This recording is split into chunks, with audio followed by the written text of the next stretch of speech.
Okay, story time. Everybody asks me all the time, how did you start that hoverboard business? And I remember I had made more money in 10 hours than I had did like in 90 hours working for that massage clinic. And you can laugh all you want, like I get it, haha, he worked at the massage clinic. But I had just gotten out of being homeless, which was fantastic for me.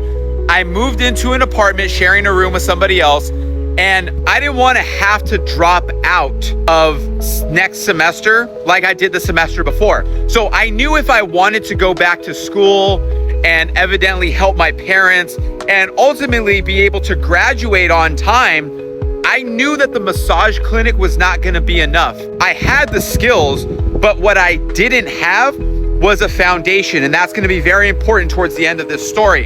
So what I started doing was I started flipping iPhones. So I would sell an iPhone, make a little bit of money off of it. 1 month I made about, I think it was close to around $300. Around this time, hoverboards were starting to get more popular.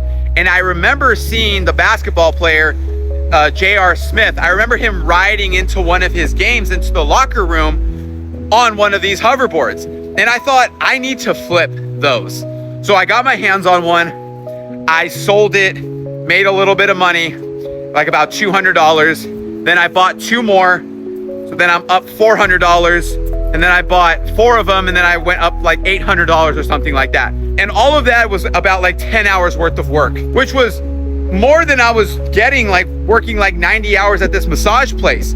So that's when I realized that time and effort were not adding up the same anymore.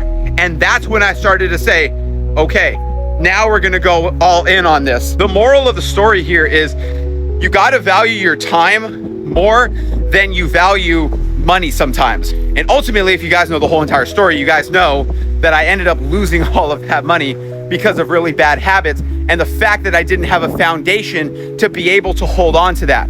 But make sure, guys, that you guys are establishing a foundation that helps you hang on to the things that you want in life. I remember there were so many times in life I would get to like peak levels of income, great moments in my relationships, and then all of a sudden, because I didn't have the right foundation and the right mentality to hang on to it, I would lose it. But had I would have had a foundation in the beginning of all of it, I probably would have saved a lot of those moments. If you guys want to hear more of that story about what ended up happening with the hoverboard business, give me a follow. I'll talk to you guys soon.